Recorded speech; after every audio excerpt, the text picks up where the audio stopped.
네, 사회복지 조사 방법론 10주차 1차 시 5월 5일 수업에 대한 내용입니다. 자, 우리 수업 시간에 이미 공지한 대로 5월 5일이 공휴일이기 때문에 우리가 학과에서 온라인 수업으로 결정을 하였습니다. 그래서 이 5월 5일 수업 내용은 우리가 40분 영상 하나를 여러분들이 수강하시면 되고 5월 10일 우리 다음 주 화요일 수업 오시기까지 이 내용을 수강하고 오시면 될 것 같습니다. 자, 그러면 이제 내용을 같이 살펴보도록 하겠습니다. 자, 우리 지난 화요일 수업 시간에 이 신뢰도와 타당도에 대해서 우리가 같이 한번 살펴보았습니다. 그래서 이 신뢰도와 타당도에서는 중요한 부분이 많이 있지만 여러분들이 신뢰도는 이 측정의 일관성, 얼마나 이 일관되게 일정하게 왔는지 안 왔는지 그에 대한 중요성을 말씀을 드렸습니다. 그래서 신뢰도는 이 측정, 즉 재볼 때 있어서 재보는 데 있어서 얼마만큼 일정하게 그것이 나타났는지에 대한 그 결과를 여러분들이 이해하시면 될 것 같습니다. 그래서 어떤 도구를 가지고 반복하고 그것을 이제 측정했을 때 같은 사람이 아니더라도 그 도구가 신뢰도가 있다는 것은 비슷한 결과가 나올 때 그렇게 될 수 있다라고 말씀을 드렸습니다. 그래서 검사하는 방법은 검사, 재검사 방법. 했는 거를 또 한번 일정한 시간 간격을 두고 다시 하는 거죠. 그렇게 했을 때 장점은 가장 대표적으로 너무 편해요. 너무 쉽게 편하게 그것을 할 수 있다라는 그러한 장점이 있고, 단점은 지난번에 수업 시간에도 제가 말씀드렸듯이 했는 걸 또 하기 때문에 그런 이제 검사 효과, 시험 효과가 발생할 수 있다라고 말씀드렸습니다. 그리고 반분법은 이제 척도를 반통으로 나눠 가지고 하기 때문에 검사 효과는 제가 할 수 있지만 나누어진 두 척도가 동등하다라고 볼 수는 없다라는 거. 그것이 또 단점이 될 수 있겠죠. 그리고 내적 일관성 측정법은 제가 칠판에 많이 써드렸죠. 뇌졸중을 측정하기 위해서 여러 학문으로 여러 항목들이 그것을 측정하는 거. 그래서 이 크롬바 알파 점수값이 0에서 1점까지 나온다는 거. 소수점 두 자리까지 표시하기 때문에 안 그래도 수업 시간에 끝나고 나서 뒷부분을 잘 이해를 못했는지 크롬바 알파 점수가 0에서 1점 사이라고 하니까 수업 마치고 한 학생이 0에서 1 사이에 아무것도 없는데 어떻게 값을 가지냐 이렇게 말을 하던데 소수점이 되겠죠. 0.1부터 더 작게는 0.001 더 작게도 있겠죠. 그래서 0.9999까지 계속 나오겠죠. 그래서 곱하기 100을 하겠죠. 소수점 두 자리까지 표시를 하고 곱하기 100을 해서 100분위로 나타낸다는 거. 내적 일관성 측정법이라고 말씀을 드렸습니다. 잘 기억하시고요. 그리고 대안비교법. 이 부분을 여러분들이 보시면은 대안비교법은 처음부터 이 다른 두 개의 척도를 동시에 사용하는 거죠. 그렇기 때문에 이 장점은 이런 것을 시험 효과를 조금 극복할 수는 있지만 완전히 배제할 수는 없다라는 그런 내용을 말씀을 드렸습니다. 그래서 여러분들이 신뢰도 검사 방법 4가지 말씀드렸듯이 검사, 재검사 방법, 반분법, 내적 일관성의 측정법, 그리고 대안비교법 이 4가지가 있다는 것을 여러분들이 잘 기억하시기 바랍니다. 그 측정의 타당도는 말씀드렸듯이 이 정확성, 이번에는 일관성은 이제 당연한 거고 맞고 틀리고의 문제죠. 그래서 측정의 타당도는 바로 이 얼마나 정확하느냐 안 하느냐 그 차이라고 보시면 됩니다. 그리고 그 뒤에 내용들은 그냥 한번 읽어보시면 된다고 했고요. 자, 그래서 오늘 이 중요한 내용은 바로 뭐냐면은 이제 과제에서도 나올 거야 아마. 신뢰도와 즉 측정의 얘는 일관성이죠. 신뢰도, 죄송해요. 타당도가 측정의 얘는 이제 정확성, 신뢰도는 측정의 일관성. 얘들의 관계가 뭐냐 이거를 볼 텐데 이미 수업 시간에 말씀드린 대로 측정의 일관성을 보는 신뢰도와 측정의 정확도를 보는 타당도의 관계는 뭐예요? 정의 관계를 갖는 것은 뭐라 그랬어요? 아니다 그랬죠. 정의 관계는 뭐냐면요. 흔히 말해서 A는 이퀄 뭘까요? B다 이거예요. 이해되시나요? 근데 정의 관계를 갖는다 그러면은 신뢰도가 높으면은 타당도가 높고 타당도가 높으면 신뢰도도 높다. 이 말은 A는 B다 이 말이잖아요. 그래서 신뢰도가 높을 때 타당도도 무조건 높고 타당도도 높을 때 신뢰도도 무조건 높다면은 정의 관계를 갖는다라고 하면 되는데 신뢰도가 높다고 타당도가 높을 수도 있고 낮을 수도 있었죠. 밑에 나오죠? 신뢰도가 있더라도 타당도는 어떻다? 낮을 수도 있다 이 말이죠. 타당도가 대신 있다면요. 일반적으로 신뢰도는 무조건 높다라고 볼 수 있는 거예요. 그렇기 때문에 신뢰도와 타당도의 관계는 이 말을 잘 기억해야 됩니다. 항상 신뢰도와 타당도는 정의 관계를 가질 때도 있고 안 가질 때도 있는데 그렇기 때문에 신뢰도와 타당도의 관계는 항상 정의 관계를 갖는 것은 아니다. 이렇게 여러분들이 이해하시면 될 것 같습니다. 자, 그렇게 보시고요. 자, 그 다음 이제 측정 5차입니다. 자, 말 그대로 측정 재볼 때 5차 틀리는 게 뭐가 있는지 그건데 크게 체계적 오류와 비체계적 오류 이렇게 나눠 보신다 보시면 돼요. 크게 두 가지로 되겠죠.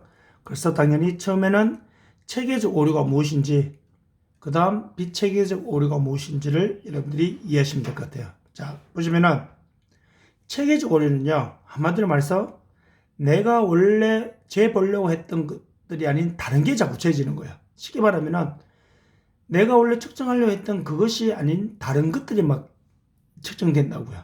뭐 예를 들어서 학생들한테 강의 성적 보기 전에 강의 평가에 대한 측정을 하잖아요. 그런데 수업에 대한 강의 평가에 대한 것이 측정되는 것이 아니라 뭐 학교 시설이나 아니면은 뭐 등록금 문제거나 아니면은 학생들의 진로 문제거나 이런 것들이 자꾸 측정되면은 이거는 내가 원래 측정하려는 이 수업을 제대로 교수가 했는지 안 했는지 학생들이 이 수업에 대해서 만족도가 있는지 없는지 이거를 자꾸 조사를 하고 측정을 해야 되는데 엉뚱하게 학교 시설, 등록금 문제 이런 것들이 측정되면 안 되겠죠. 그런데 강의 평가 만족도라고 해놓고 질문에는 학생들은 등록금에 부담을 가집니까? 학생들은 학교 시설이 만족합니까? 이렇게 하면은 다른 내용이 측정되겠죠. 이런 경우 체계적 오류가 발생했다 이렇게 보는 거예요. 그 말은 즉 뭐냐면은 도구가 잘못 만들어졌다 이렇게 보시면 되겠죠. 원래 측정하려 하는 것을 측정할 수 있게끔 안 만들어졌다 이렇게 보는 거예요. 그래서 보시면은 다른 내용이 측정되는 경우 자료의 수집 방법이나 수집 과정을 통해서 개입되는 어떤 유효화된 오류, 즉 한마디로 내가 하려 하는 것들이 제대로 안 측정이 되는 경우가 우리가 체계적 오류라고 그러는데 자 이제 밑에 내용 보세요. 가장 대표적으로 뭐냐면은 이 고정 반응과 사회 적절성과 문화적 차이라는 이러한 뭐예요? 세 가지 이유 때문에 체계적 오류가 발생한다는 거예요. 즉 다시 말하면은 고정 반응이나 사회 적절성, 문화적 차이라는 이유 때문에 내가 원래 측정하려고 했던, 재보려고 했던 것들이 정확하게 측정이 안 되는 그런 오차가 발생해 버렸다고요. 그러면은 고정 반응이 무엇인지, 사회 적절성이 무엇인지, 문화적 차이가 무엇인지를 이제 여러분들이 조금 이제 이해하시면 되겠죠. 그 내용은 간단하게 뒤에 설명해 놨습니다. 보시면은 잠시만요. 자, 고정 반응. 이거 수업 시간에 말씀드렸어요. 극단적인 값을 패하고 중도값을 선택하는 경향. 이게 뭐냐면은 뭐 제일 쉽게 이해하면은 여러분들이 강의 평가할 때 제가 말씀드렸죠. 강의 평가를 할 때 꼼꼼히 읽어보고 이렇게 해야 되는데 빨리 내 성적 보는 게 더 급하잖아요. 그러다 보니까 매우 만족하려니까 뭐 크게 그런 것도 아닌 것 같고 매우 나쁨이라고 하려니까 굳이 그렇게 나쁘지는 않은 것 같고 그러니까 이러지도 저러지도 않은 뭐야? 보통이다로 쭉 밀어버리는 거죠. 그렇게 돼버리면은 지금 오차가 발생해버립니다. 그래서 이 나중에 신뢰도를 검사하는 데 있어서 나중에 여러분들이 이제 SPSS 프로그램을 보시면 아시겠지만 굉장히 신뢰도가 떨어져 버리는 그러한 이제 오차를 발생시킬 수가 있겠죠. 그렇기 때문에 그러한 내용이 고정 발음 이해되시겠죠? 다음은 뭐냐면은 사회적 적절성입니다. 자, 이 사회적 적절성은 뭐냐면요. 조사자의 의도에 맞추거나 사회 가치의 기준에 부합하는 경향. 뭐냐면은 자, 이거야. 예를 들어서 어떤 연구자가 이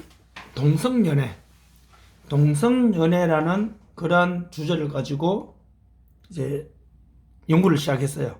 그리고 학생들에게 이 설문지를 나눠줬어요. 이 동성연애에 대해서 지금 우리 사회가 이대로 괜찮은지. 그 말인즉슨 예전에는 이 연구 의도가 뭐냐면은 예전에는 동성연애를 굉장히 혐오시했고 굉장히 부정적으로 봤는데 요즘 시대가 좀 많이 바뀌었죠, 분위기가. 그들을 그대로 그냥 인정해주자. 내가 동성애자가 아니지만 그들은 그들 나름대로 인정해주자라는 그런 시대적인 분위기로 지금 서서히 바뀌어가고 있는 그런 상황이잖아요. 그러다 보니까 사회적 적절성 뭐냐면은 설문지에다 대고 조사자도 그런 뉘앙스를 풍기고 있고 지금 사회 기준으로 보면은 서서히 그런 쪽으로 가고 있는 걸로 봐서 나 개인은 동성연애에 대해서 완전 반대인데 나는 전혀 동성연애에 대해서 찬성 안 하고 싶은데 이 연구자의 의도나 현재 사회가 흘러가는 그 가치를 보니까 나 혼자 너무 동떨어지는 게 아닌가 싶어서 자신의 의도와 상관없이 연구를 진행하는 연구자와 그 사회가 흘러가는 분위기에 맞춰서 내가 그냥 체크해 주는 거예요. 그렇게 되면 당연히 연구에서는 반대자도 있어야 되고 찬성자도 있어야 되고 중도자도 있어야 되는데 그런 식으로 다 체크해 줘 버리면 나중에 진짜 결과가 안 나오고 오차가 발생해 버리겠죠. 그런 걸 두고 우리가 사회적 적절성이라고 그럽니다. 아시겠죠? 뭐 예를 들어서 또 다른 예를 든다면은 지금 우리 사회가 흉악 범죄자라 하더라도 1994년도인가요? 95년도인가? 지존파라는 그 살인범들을 사형시키고 나서부터는 우리나라가 사형 선고는 하는데 사형 집행을 지금 우리나라가 거의 한 7, 8년 동안 안 하고 있죠, 지금요. 그래서 이 흉악 범죄가 날로 늘어나고 있기 때문에 이 사형 선고에 대해서 어떻게 생각하는지. 그런데 인권을 크게 생각하면서 사형은 한번 잘못된 판결로 사형이 집행돼 버리면은 후에 오판으로 인해서 다시 물리려고 해도 사형은 다시 물릴 수가 없잖아요. 그런 기타 등등의 이유로 인해서 사형을 지금 현재 시대적인 국가적인 세계적인 흐름으로 봐서는 사형 집행을 안 한단 말이에요. 근데 나 자신은 사형을 그래 흉악범죄가 많이 늘어나니까 사형을 집행하는 게 맞잖아 라고 생각하고 있지만 시대 흐름이나 세계적인 추세가 사형을 안 하는 분위기로 가고 있기 때문에 사형을 안 하는 게 맞구나라고 그렇게 체크해 주는 거. 그런 것들이 사회적 적절성에 해당된다고요. 근데 그렇게 되면은 연구에 오차가 발생하는데 그런 거를 우리가 체계적 오류의 하나라고 합니다. 마지막은 문화적인 차이예요. 자, 측정 과정에서, 즉 재보는 과정에서 문화적 차이나 인구사회학적 차이가 결국 뭐예요? 개입을 해서 결과를 바꿔버리는 거예요. 뭐냐면은 뭐 예를 들어서 이 문화적 차이라는 거는 맞고 틀리고가 없죠.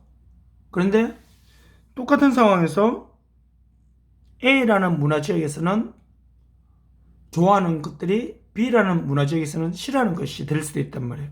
가장 대표적인 예로 우리나라 사람들은 서로 이제 대화를 할 때 서로 눈을 마주 보면서 이야기를 하죠. 서로 눈을 마주 보면서 이야기를 하기 때문에 눈을 한 번씩 마주치지 않으면 상대방이 내 말을 잘 안 듣고 있구나라고 대화 커뮤니케이션이 끊어져 버리겠죠. 그런데 오히려 서로 대화를 할 때 눈을 마주친다는 것은 그것은 당신과 나와 결투를 벌이자라고 하는 그런 문화도 있단 말이에요. 뉴질랜드 쪽에 가면은 마멘바 부족이 있어요. 마멘바 부족이 대화를 할 때 그 사람들은 상대방의 발등을 보는 게 가장 큰 예의라고 보시면 돼요.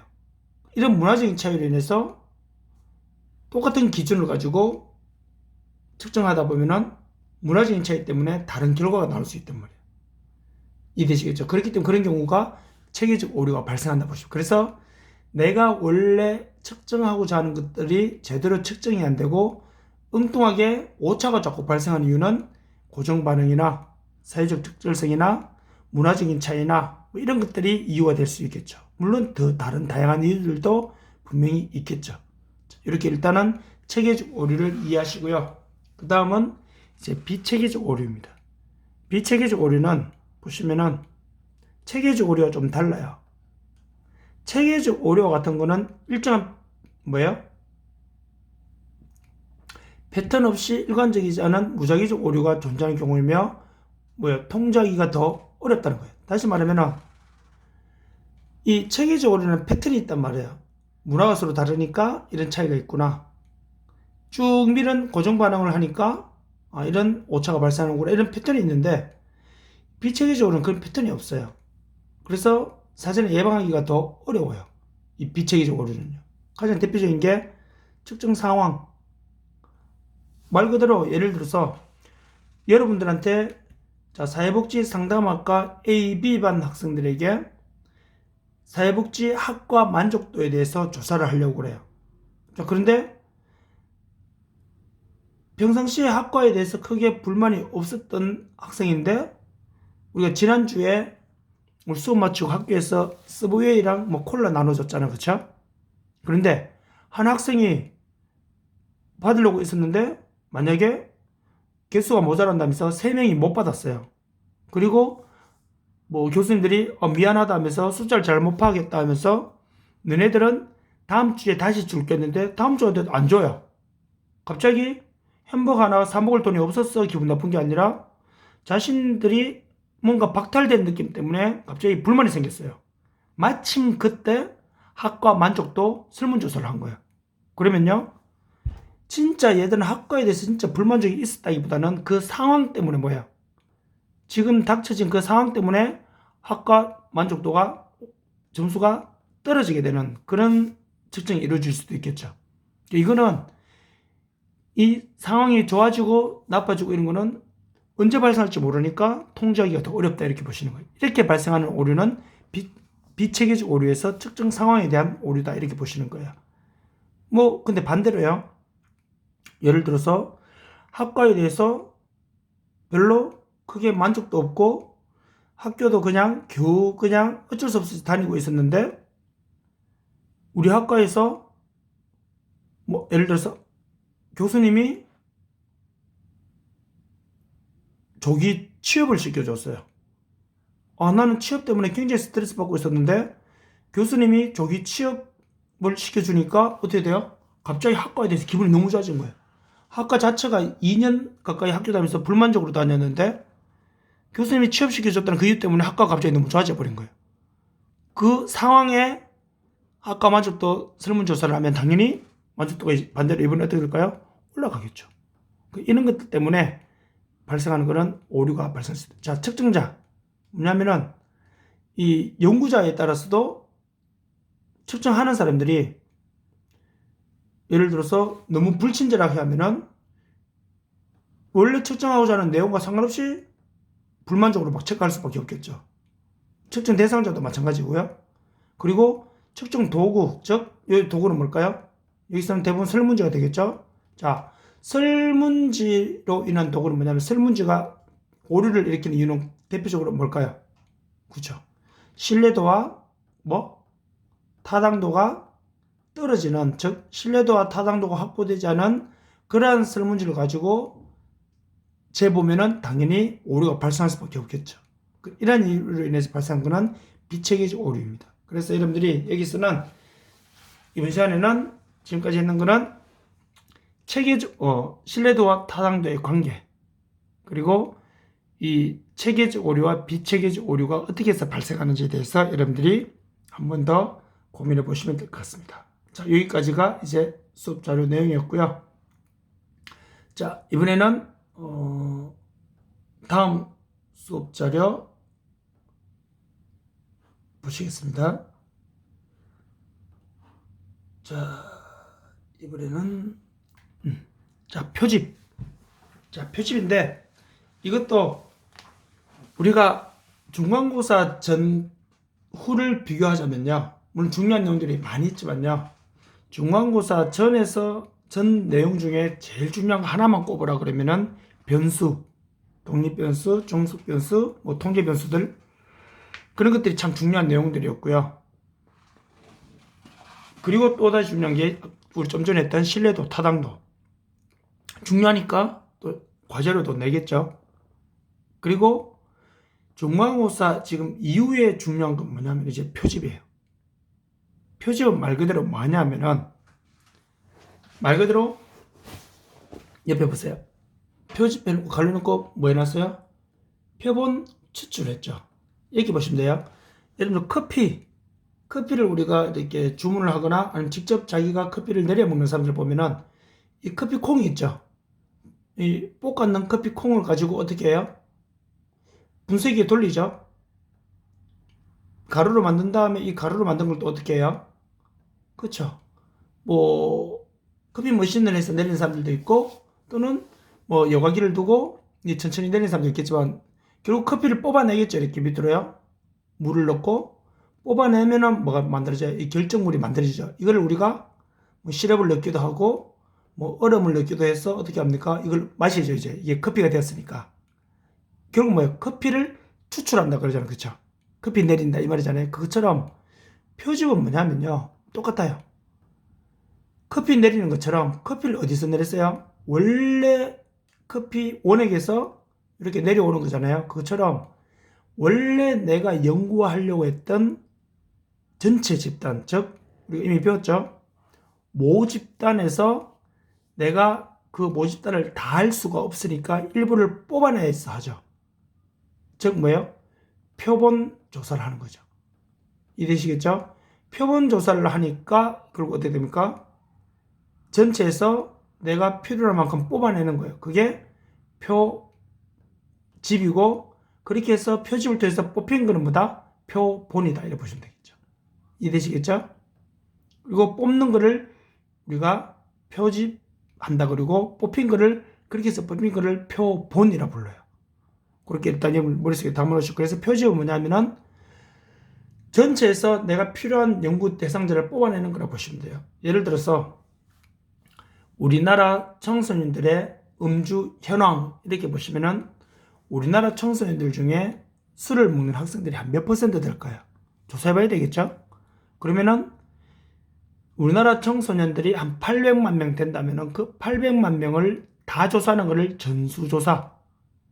그 800만 명을 무슨 집단이라 부르냐면은 전체 집단이니까 모집단이라 불러요.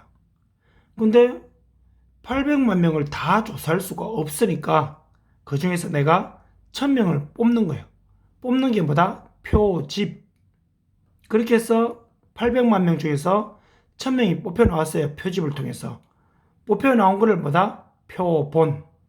이해되시겠죠? 자, 그러면은 뭐 여기에 대해서 용어 설명도 해드리고요. 표집을 그럼 어떻게 뽑아야 될까요? 뽑는 걸 어떻게 뽑을까요? 굉장히 잘 뽑아야 되겠죠. 골고루. 그래서 뽑는 방법이 총 8가지가 있습니다. 확률 표집 방법 4가지가 있고 비확률 표집 방법 4가지가 있어요. 그거를 여러분들이 이번 시간에 어디까지 할지 모르겠지만 이제 꼼꼼히 같이 보시면서 이해하시면 되는데, 그 내용이 지금 하고 있는 거 이것이 중간고사 이후에 하는 내용들 중에 제일 현재 중요한 내용이다 라고 여러분들이 보시면 될 것 같습니다. 자, 그럼 표집을 했을 때, 즉 표본조사죠. 전체를 하지 아니하고 전체 중에서 일부를 뽑아서 했을 때 뭐다? 장점. 쭉 많죠? 이 많은 것들 중에요. 이제 여러분들이 이제 좀 보셔야 될 게 있는데, 그게 바로 뭐냐면요. 자, 앞에다가 여러분들이 전제 조건을 하나 달아놔야 돼요. 뭘 다냐면요. 여기다가, 자, 경제성이 있다, 신속성이 있다, 정확성이 있다, 응답률이 뭐 어떻다, 이런 것들은 뭐냐면요. 전제 조건이 바로 뭐냐면, 여기 앞에다가 이거는 뭐다? 우리가 전체를 다 하는 조사를 뭐라 그랬어요? 모집단 내가 연구하는 사람 전체 다 하는 게 전수조사죠. 결국 앞에 전제 조건은요. 표집은 왜 이런 장점이 있냐면은 전수조사에 뭐예요? 전수조사와 비교했을 때 결국 뭐다? 이런 장점이 있다 이거예요. 무조건 이 표집이 이런 장점이 있다는 게 아니라 표집은 전수조사에 비해서 이런 장점이 있다 이 말이에요. 경제성 뻔하죠. 가장 대표적으로 금방 말한 것처럼 계명문화대학교 학생들의 학교생활 만족도 조사를 하려고 그래요. 전교생이 7,000명이에요. 7,000명한테 다 하는 게 돈과 시간이 많이 들까요? 아니면 7,000명 중에 500명 뽑아서 할 때 그 500명의 시간과 돈이 많이 들까요? 말할 필요도 없죠. 그게 당연히 경제성, 뭐에 비해서? 전수조사에 비해서 경제성이 좋다. 다음, 신속성. 당연히 표본조사니까 빠르겠죠. 다 하는 것보다. 정확성.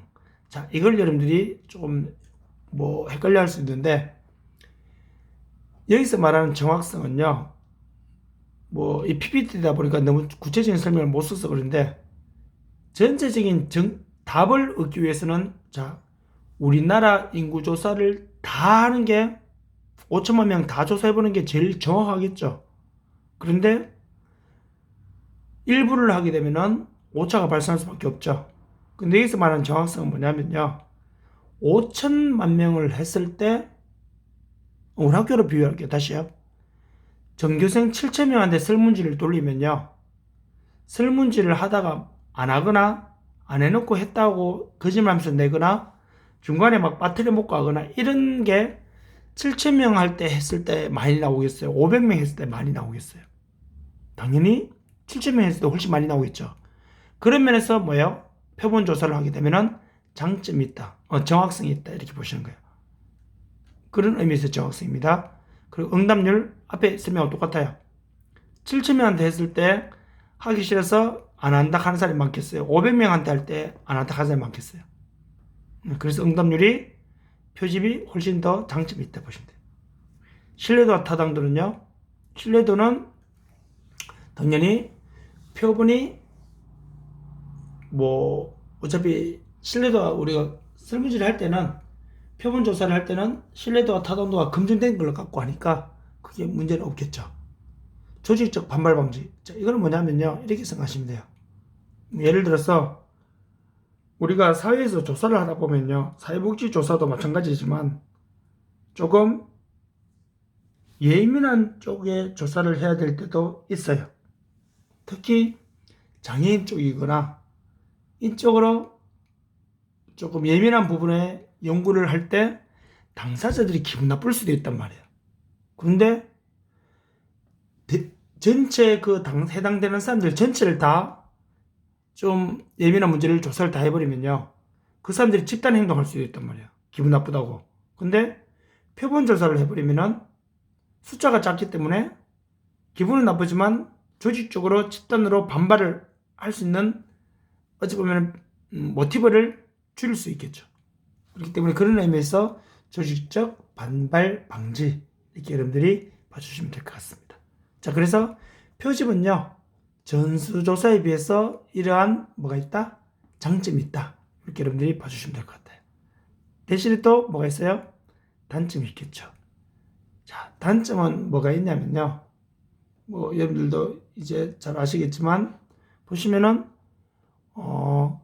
모집단, 즉 내가 연구하려 하는 전체 집단을 뭐예요? 대표할 수 있어야 되는데 그걸 찾기가 어렵다는 거예요. 뭐냐면은 계명문화대학교 학생들의 학교생활 만족도 조사를 정확하게 하려면 7,000명한테 다 해봐야 돼요. 그런데 시간과 비용과 기타 등등의 문제로 7,000명을 하지 않냐고 500명을 뽑았었어요. 그런데 그 뽑힌 500명은요, 내가 진짜 알고 싶은 거는 그 500명의 값이 아니라 500명의 값을 가지고 유추한 7,000명의 값이란 말이에요. 그러면 그 500명은 누구를 뽑아야 될까요? 공부 잘하고 학교생활 만족도가 높고 취업도 보장되었고 이런 애들이 하면 당연히 점수가 높아가지만 그걸 학교 전체 평균이라 볼 수 없겠죠. 반대로 맨날 F 맞고 졸업도 불투명해져 버렸고 졸업 후에 취업도 될지 안 될지도 모르는 사람들한테 하면 학교생활 만족도가 떨어지겠죠. 근데 그런 사람들의 값이 전체라 볼 수 없잖아요. 그렇기 때문에 표본으로, 즉 뽑을 때는요, 공부 잘하는 사람, 못하는 사람,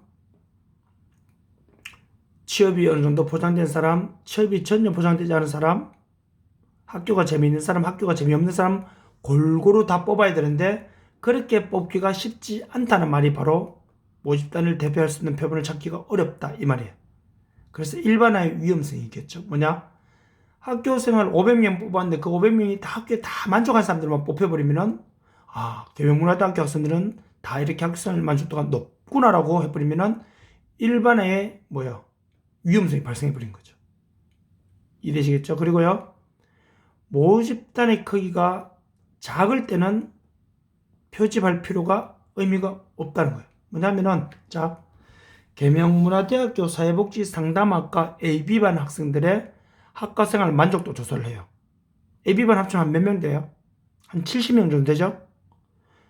굳이 70명이면은 연구자가 충분히 할 수 있는 숫자죠. 그런데 70명 중에 20명 뽑아가지고 오차범위 감수하면서까지 할 필요 있어 없어요? 없잖아요. 그렇기 때문에 모집단의 크기가 작을 때는 표집이 의미가 없어져 버려요. 그게 또 단점이 되겠고, 그리고 표본조사 설계가 복잡한 경우 오히려 시간과 비용이 많이 들 수 있다. 이거는 예를 들게요. 집을 지을 때 1층 집 짓는 설계도가 복잡할까요? 아니면은 2층, 3층 설계도가 복잡할까요? 당연히 2층, 3층이죠. 시간과 비용, 돈도 많이 들겠죠. 2층, 3층. 근데 반대로요. 간단한 조립식 판넬집 2층, 3층 짓는 거랑 지금 문재인 대통령이 이제 다음 주에 퇴임을 하고 경남 양산인가요? 그쪽에 사저를 지었죠. 근데 그 집은요, 그 집 몇 층인지 모르겠네. 옛날 노무현 대통령 볼게요. 봉화마을에 1층 단층으로 지었는데 2층, 3층 간단한 조립식으로 짓는 것보다 1층 단층으로 짓는데 대통령이 살 집이면은 방음과 그리고 안전과 그리고 기타 등등 굉장히 잘 지어야 되잖아요. 그럼 설계도가 굉장히 복잡해져 버리겠죠. 깐깐하게 지어야 되잖아요. 그렇기 때문에 결국 뭐냐면은 전체를 조사하는 것보다 오히려 표본을 조사하더라도 그것이 복잡한 경우에는 오히려 단점이 될 수 있다고요. 그렇게 여러분들이 일단 이해하시면 될 것 같아요. 자, 그리고요, 보시면은 이 용어는 여러분들이 이제 잘 아셔야지만 여러분들이 뒤에 내용을 쉽게 이해하실 수 있어요. 우리가 특히 남학생들 같은 경우도 마찬가지, 여학생도 마찬가지겠지만 야구를 좋아해서 야구를 보러 갔는데 예를 들어서 야구 용어를 모르면은 다시 말하면은 야구 용어와 야구 룰을 이해를 못하면은 그 스포츠 게임이 재미가 없잖아요. 예를 들어서 스트라이크가 3개가 들어오면은 타자는 아웃이 돼야 되는데 3아웃이 되면은 서로 공수 교대가 이루어지잖아요. 그런데 3아웃인지 볼이 4개가 나오면은 1루로 그냥 나가는 건지, 투수가 공을 던지려 하다가 보크가 발생하면은 루상의 주자들이 한 단계씩 이동한다. 이런 쉽게 말하면 그 용어랑 룰을 모르면은 그 개념을 이해할 수가 없잖아요. 스포츠를. 그것처럼 이 표집, 표본 추출, 이 표본 조사의 용어를 이해 못하면요, 뒤에 가서 내용을 더 이해할 수가 어려워져요. 그래서 보시면은 모집단은 뭐냐면요, 우리 앞에서 했었죠. 내가 원래 연구하고자 하는 집단 전체를 모집단을 불러요. 그래서 계명문화대학교 학생들 학교생활 만족도 조사를 한다 그러면은 거기서 모집단은 계명문화대학교 학생 전교생 7,000명이 모집단이 됩니다.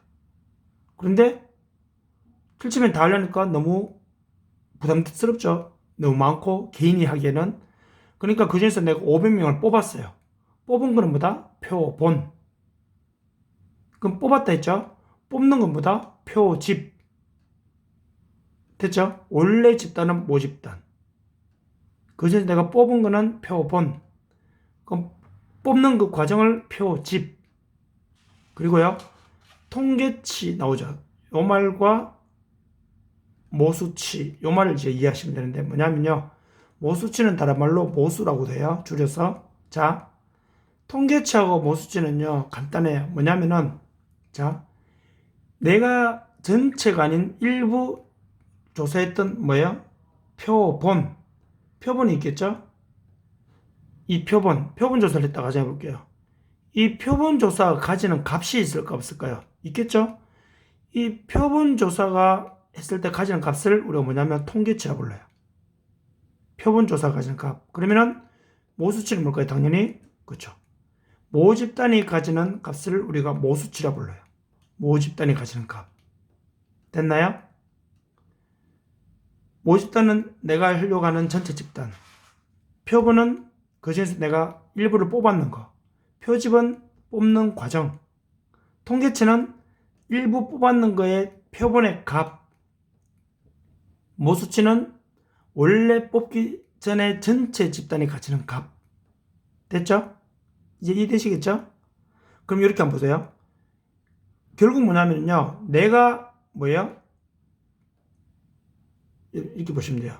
자, 예를 들어서 이 표본 한번 보세요. 표본을 보시면요, 앞서 제가 말씀드렸듯이 표본을 가지고 뭐 하는 거야? 모집단 전체를 다 하기가 부담스러우니까 일부 표본을 갖고 이제 연구를 하잖아요. 표본을 갖고 했을 때는 뭐가 발생할 수밖에 없어요. 오차가 발생한다고 그랬어요. 그게 뭐다? 표집 오차. 밑에 나오죠? 근데 이걸 다르게 표현하면요, 결국 표본의 값은 뭐라 그랬어요? 통계치. 모집단의 값은 모수치. 통계치의 값을 가지고 뭐를 알아보는 과정에서, 모수치의 값을 알아보는 과정에서 딱 똑같지 않고 살짝 차이가 나야 안 나요? 오차가 발생할 수밖에 없죠. 그걸 뭐다? 표집 오차라 부른다고요. 그러니까 다른 말로 하면요, 두 개의 표현이 되겠죠? 표본을 가지고 모집단을 알아볼 때 또 발생하는 오차를 표집 오차. 다른 말로 하면은 표본의 값인 통계치를 가지고 모집단의 값인 모수치를 알아보는 과정에서 발생하는 것도 표집 오차 같은 말이죠. 그렇게 이해하시면 돼요. 전수조사는 내가 하려는 연구 대상자를 다 하는 거. 표본조사는 일부 뽑아서 하는 거. 전수조사는 다 하는 거랬죠. 그럼 그 다는 누구예요? 모집단. 앞에서 했었죠. 그게 계속 반복되죠. 표본조사는 일부 뽑아서 하는 거죠. 일부는 뭐예요? 표본. 그 일부의 값을 통계치, 전체의 값을 모수치, 통계치를 가지고 모수치를 알아볼 때 발생하는 오차를 표집 오차 이렇게 보시면 돼요. 표집 단위는 뽑을 때 한 명씩 뽑을지 뭐 10명씩 뽑을지 그 단위. 표집틀은 뭐 한 명씩 계속 뽑을지 한 명씩 퐁당퐁당 뽑을지 집단으로 나눠서 뽑을지 그 큰 틀을 정하는 거. 표집 오차 말씀드렸고요. 신뢰 수준은 어디까지 틀리는 거를 봐줄지 그 수준을 정해놓고 하는 거예요. 이건 뒤에서 계속 나오는 거 다시 한번 말씀드려요. 신뢰 수준을 굉장히 뭐예요? 다시 말하면은 우리가 TV에서 여론조사 할 때 나오죠. 이 여론조사는 95%의 신뢰 수준에 플러스 마이너스 5다 이러면요, 5에서 밑으로 5, 위로 5까지를 뭐예요? 틀려도 봐주겠다는 거예요. 근데 이 연구는 98%의 플러스 마이너스 2다 그러면요. 아래 위로 2개까지만 봐주겠다는 거예요. 신뢰 수준을 높인다는 거는 그만큼 표본 연구에 자신이 있다 이 말이죠. 신뢰 수준이 높을수록 연구는 정확하다 이렇게 여러분들이 이해하시면 됩니다. 여기 보시고요. 그래서 이제 표본 설계 과정은 이렇게 뭐 5가지가 나오는데 이거는 그냥 참고로 보시면 되고요. 표집을 이제 하는데 뽑는 방법이 총 8가지가 됐죠.